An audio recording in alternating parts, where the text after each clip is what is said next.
درنو لیدونکو ستړي مشئ. د مزار شریف ښار یو شمېر اوسیدونکي له اشتسوب ورځپاڼې سره په خبرو کې ټینګار کوي چې په تیرو 40 کلونو کې ناامنیو او وژنو د وګړو خوښۍ اخیستې او باید د ځینو خوشحالیو خوښي ترې وانخیستل شي. له بلې خوا د مزار شریف ښاروالۍ پازوالان د هغو میلمنو د هرکلي لپاره د تیاري خبر ورکوي چې د نوروز په درشل کې له نورو ولایتونو دغه ښار ته ورځي، خو د مراسمو د ترسره کېدو د جزئیاتو په اړه څه نه وایي. د 14 لمریز کال ته لږې ورځې پاتې دي. د بلخ ولایت یو شمېر اوسیدونکي د مزار شریف ښاروالۍ کارمانانو په همکارۍ د ښار په پاکولو بوخت دي.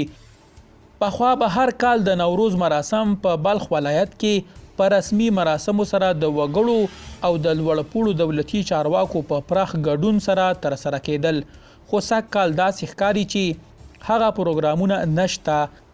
سره له دې چې لږې ورځې نوي کال ته پاتې دي، خو تر اوسه روښانه نه ده چې دا ورځ لمانځل کیږي که نه. خو د بلخ ولایت اوسیدونکي د تیرو کلونو په شان د نوروز د نمانځلو غوښتونکي دي. د کابل ښاروالۍ پازوالانو یا مسؤلانو ویلي چې اریانا کابل خوړنځای یا هوټل د شنې سیمې 26 ونې پرې کړي دي.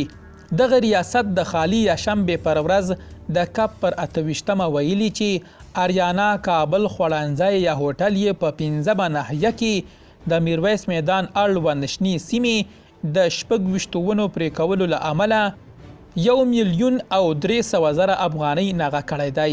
د کابل ښاروالۍ په وینا دغه ناغه د قانون له مخې پر اریانا کابل خوړنځي یا هوټل لګول شوې ده.